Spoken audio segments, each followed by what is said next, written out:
For making green coriander chutney, we have taken some coriander into the jar. We need to add some mint leaves on it. Add the green chilies as per your taste. Add some salt as per your taste.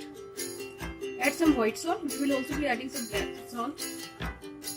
Now we'll be adding black salt. So you can add half black salt and half white salt as per your taste. Now add some roasted cumin seeds.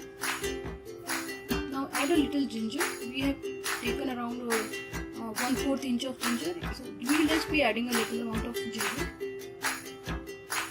Now add the juice of half a lemon.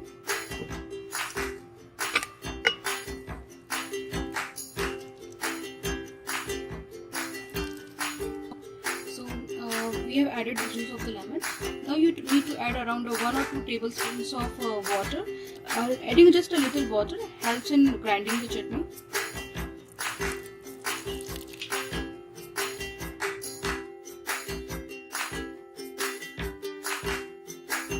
Now we'll be blending the green coriander chutney in the jar.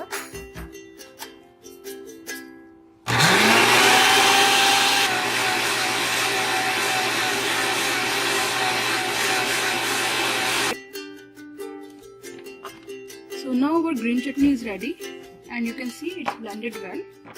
So you need to make it in a smooth paste, and now we will transfer it in a bowl.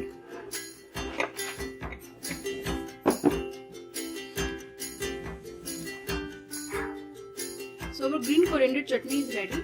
You can transfer in a glass bowl, and you can enjoy it with any paratha, rice or naan or any samosa, kachori, whatever you want.